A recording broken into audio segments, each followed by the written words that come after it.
कमल के फूल यहाँ से जीतेगा, ऐसा मुझे विश्वास है। 22 तारीख को ये जो लोग थे वो आपको विजयी में दिखाई देंगे। बहुमत किसके साथ है, बहुसंख्यक लोग किसके साथ है, इस पे डिपेंड करता है। नमस्कार दोस्तों, मैं हूं आपका दोस्त विनोद शर्मा और एक और तस्वीर चुनाव की आपके साथ ले आया हूं। फिलहाल आप देख सकते हैं कि भिवानी का चुनाव काफ़ी खिंचा हुआ है। हर कोई पार्टी प्रत्याशी की बात करें या इंडिपेंडेंट, हर कोई अपनी तरफ लुभाने की कोशिश कर रहा है वोटर को। और सबसे बड़ी बात है कि न्यूट्रल वोटर को अभी तक ये समझ नहीं आया है कि किसकी तरफ जाना है और किस कैंडिडेट को हम वोट देंगे तो शायद वो जीत जाएगा। मेरे साथ राजनीति के माहिर खिलाड़ी मैं कहूँगा मनीष ग्रोवर जी मौजूद हैं। भिवानी में कल से ये देख रहे हैं कि चुनाव में माहौल क्या है, नब्ज टटोलने की कोशिश कर रहे हैं। बहुत से लोगों से मीटिंग हुई है। सर क्या कहेंगे, क्या दिखा भिवानी में, बीजेपी के प्रति कितना माहौल बन चुका है और आपने जो मीटिंग्स ली हैं उस पर क्या कहेंगे? भारतीय जनता पार्टी आज पूर्णी भिवानी नगर परिषद के अंदर जो जनता से मेरा मिलना हुआ, समाज के लोगों से मिलना हुआ, तो माननीय मनोहर लाल जी के जो काम है उस काम पे मोहर लगाएगी प्रदेश की जनता। इसलिए यह हमारी प्रत्याशी है अपनी प्रीति मान, कमल का फूल लेकर खड़ी है। वो कमल का फूल जो देश के प्रधानमंत्री श्री नरेंद्र मोदी जी का चिन्ह लेके गए, जो राष्ट्रीय अध्यक्ष लोकतंत्र की सबसे बड़ी पार्टी उनका चिन्ह लेके खड़ी है प्रीति मान, जो हरियाणा के मुख्यमंत्री जो 2.5 करोड़ की सेवा कर गए उनका चिन्ह लेके खड़ी है प्रीति मान, हमारे प्रदेश के अध्यक्ष श्री ओम प्रकाश जी धनखड़ उनका चिन्ह लेके खड़ी, और यहाँ की भिवानी की सभी जनता आशीर्वाद देगी उस बेटी को। कमल के फूल यहाँ से जीतेगा, ऐसा मुझे विश्वास है। सर बात करें, पंजाबी समाज में बहुत से टिकटार्थी थे और उसके बाद कई मीटिंग हुई, कई पंचायतें हुई।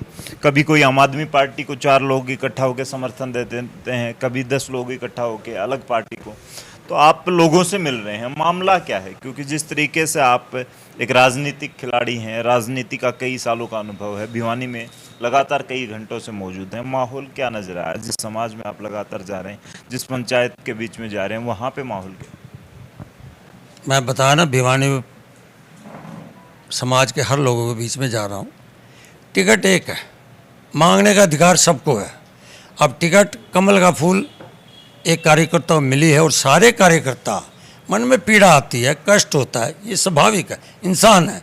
परंतु अब भारतीय जनता पार्टी का कार्यकर्ता समझता है क्योंकि जो हमारे पूर्व हैं जिन्होंने सींचा है इस पार्टी को, जनसंघ से लेके भारतीय जनता पार्टी, वो भारतीय जनता पार्टी के कैंडिडेट को धोखा नहीं करेंगे, वो कमल के फूल पे मोहर लगाएंगे, ऐसा कार्यकर्ता का मन है। और कार्यकर्ता दिन रात मेहनत करके कमल के फूल के लिए काम कर रहा है। क्या जो नाराजगी थी वो आम वोटर जानना चाहता है? आपने जो देखा, क्या अब नाराजगी खत्म हो चुकी है? चाहे कार्यकर्ता की बात करें या टिकटार्थी की बात करें, सब दिल से काम कर रहे हैं? मैंने कहा कि पूरे दिल से काम कर रहे हैं। कार्यकर्ता एक भी ऐसा नहीं है जो घर बैठा हो, कमल के फूल के लिए काम कर रहा है। जाति पाति से ऊपर उठकर राष्ट्र के लिए, प्रदेश के लिए हर कार्यकर्ता समाज के बीच में जा रहा है और समाज कमल के फूल पर वोट देगा, ऐसी मेरी पूरी आशा है। भिवानी में बीजेपी का कैंडिडेट कहाँ स्टैंड कर रहा है सर? टक्कर रहेगी या फिर जीत सुनिश्चित मान के चल? मैंने कहा 100% कार्यकर्ताओं के दम पर, जनता से आशीर्वाद से कमल का फूल यहाँ जीतेगा।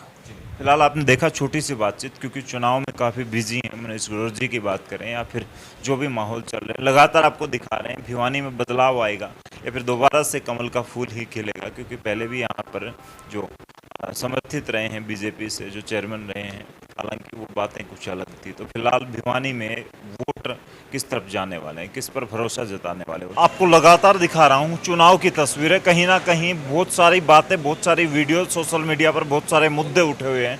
उन मुद्दों में सबसे बड़ा मुद्दा ये है कि पंजाबी समाज किसको फेवर करने वाला है, किसको वोट करने वाला है।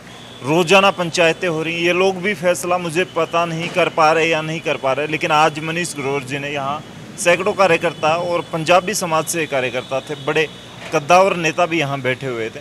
उन लोगों ने क्या फैसला लिया, उनमें से ही कुछ चेहरे मेरे साथ मौजूद हैं, इनसे पूछने वाला हूँ।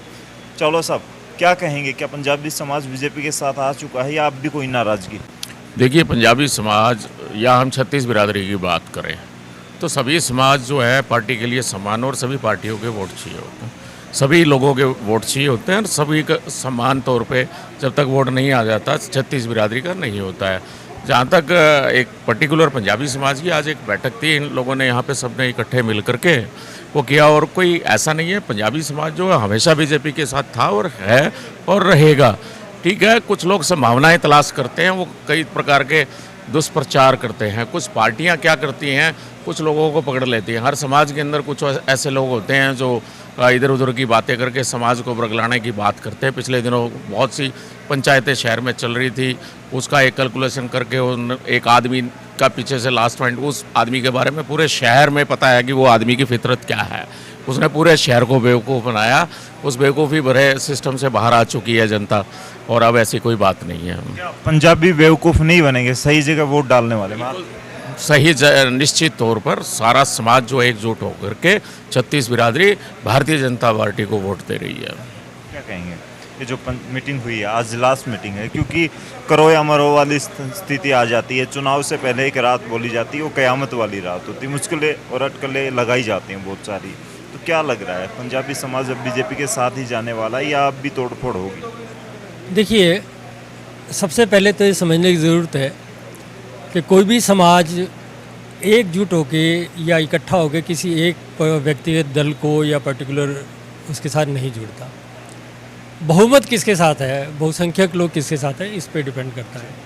पंजाबी समाज भी इसी समाज का हिस्सा है, आप देखते होंगे। और इस समाज के और भी बहुत से वर्ग हैं, वो सारे वर्ग एक विचारधारा से जुड़े हुए हैं। हाँ, ये मैं बिल्कुल कहूँगा कि पंजाबी जो बहुसंख्यक पंजाबी हैं, क्योंकि वो पाकिस्तान से वो लोग आए थे, लुट पिट के आए थे, और उन लोगों को अगर किसी ने सहारा दिया तो एक राष्ट्रीय स्वयंसेवक संघ था जिसने दिया। भारतीय जनता पार्टी का जो उदय हुआ वो राष्ट्रीय स्वयंसेवक संघ की विचारधारा से प्रेरित होकर हुआ। तो इसलिए जितने भी पंजाबी लोग थे उसमें ज़्यादा से ज़्यादा वो लोग भारतीय जनता पार्टी के साथ जुड़े, और वही कारण है कि वो आज भी उसी विचारधारा के साथ जुड़े हुए हैं। और जाति पाति की जहाँ तक आपने बात की, जातियाँ ठीक है, बहुसंख्यक जाति के किसी में भी बहुत से लोग होते हैं, बहुमत होता है, किसी के साथ भी जुड़ सकता है। पर ये मेरा मानना है कि पंजाबी जो वर्ग है वो बहुसंख्या में भारतीय जनता पार्टी के साथ जुड़ा है, और वो आज की मीटिंग से हमें दिखाई भी दी। कोर वोटर माना जाता है और दूसरी बात, काफ़ी संख्या में भिवानी में अगर मजबूत वोट बैंक की मानी जाए तो पंजाबी वोट बैंक था। और बीजेपी के लिए कोर वोटर का टूट जाना, जिस तरीके से मीटिंगें चल रही थी, मीटिंग्स के दौरान जो बातें निकल करके आ रही थी, अब इस मीटिंग से फाइनल समझा जाएगा। भिवानी के वोटर ये तलाश रहे हैं कि हम किसे वोट, क्योंकि बड़े रूप से बड़े दल जब जाएंगे, बड़ा समाज जब जाएगा, तो वो लोग निर्धारित कर पाते हैं वो बात। तो कहीं ना कहीं अब फाइनल हो चुका है। आपका प्रश्न बिल्कुल ही सही है और वैलिड है, लेकिन फिर भी मैं आपको एक बात बताना चाहूँगा कि जो वर्ग होता है, उस वर्ग का जो उत्थान होता है, वो भी समाज के उत्थान में पूरा योगदान करता है, ये मैं मानिए। इसी तरीके से जो विचारधारा होती है वो समाज को बिल्कुल अफेक्ट करती है। तो जो ये भारतीय जनता पार्टी की विचारधारा है, ये क्योंकि ज़्यादातर मुख्य धारा में जो पंजाबी लोग उनसे हुए हैं, और बाकी की जो आपने देखे होंगे जो जिन लोगों ने अलग अलग स्पोर्ट की बात की है, वो दिल से या प्रैक्टिकली कभी भारतीय जनता पार्टी से जुड़े भी नहीं थे। तो इसलिए वो लोग, क्योंकि उनका अपना हित है कहीं और, इसलिए वो वैसी कार्रवाई कर रहे हैं, करते रहेंगे, उससे कोई फ़र्क नहीं पड़ने वाला है। जी, फिलहाल मेरे साथ प्रिया सीजा जी भी हैं और इनसे बात करने वाले हैं। प्रिया सीजा जी, आज ये पंचायत आखिरी पंचायत समझी जाए या इसके बाद भी पंजाबी समाज कोई पंचायत करके किसी और को समर्थन दे देगा? क्योंकि रोजाना ऐसी अटकलें लगाई जाती हैं, ऐसी वीडियो सोशल मीडिया पर बातें चलती हैं कि आज पंजाबी समाज ने उस पार्टी को समर्थन दे दिया, आज पंजाबी समाज निर्दलीय के साथ जा रहा है, तो आज पंजाबी समाज बीजेपी के लिए मीटिंग कर रहा है, तो क्या कह रहे हैं? देखिए, सबसे पहले यही कहना चाहूँगी कि लोकतंत्र है और हर किसी को अपनी इच्छा से, स्वेच्छा से मतदान करने का पूरा अधिकार है। और जहाँ तक रही पंचायतों की, तो देखिए सर, क्या रहता है कि हर किसी की अपनी चॉइस रहती है। बट आपने आज यहाँ देखा कितना क्राउड था, कितने लोगों ने समर्थन दिया, क्योंकि हमारा जो समाज है या जो भिवानी शहर है वो पूरा एक ही चीज़ पे चलता है कि जैसे कि बीजेपी हमेशा कहती है कि राष्ट्र सबसे पहले, तो इसलिए हमारे लिए भी राष्ट्र सबसे पहले। और आप देखिएगा कि 22 तारीख को ये जो लोग थे वो आपको विजयी में दिखाई देंगे। जी, फिलहाल आपने देखा जिस तरीके से जोश के साथ यहाँ पर भाषण दिए जा रहे थे, वो बीजेपी के लिए कितना काम कर पाएंगे? क्या लोग फिर दोबारा से बीजेपी के साथ खड़े हुए हैं? पंजाबी समाज जो कि कोर वोटर जाना जाता है, माना जाता है, तो क्या वो बीजेपी के लिए एक तरफा मुहर लगाएगा या आप भी थोड़ा बहुत जोड़ तोड़ का मामला या गणित अभी भी कहीं शंका के घेरे में। क्या कहेंगे कमेंट बॉक्स में ज़रूर लिखें। लेकिन फाइनल हो चुका है और ये वीडियो कहीं ना कहीं जो तस्वीरें आपको दिख रही हैं ये कुछ ना कुछ स्पष्ट जरूर कर रही हैं। जरूर इस वीडियो को शेयर करें, कमेंट में ज़रूर लिखें कि जीतने वाला कौन है, भिवानी की जनता किसे पसंद करना चाहती है। तब तक के लिए धन्यवाद। राम राम, जय हिंद।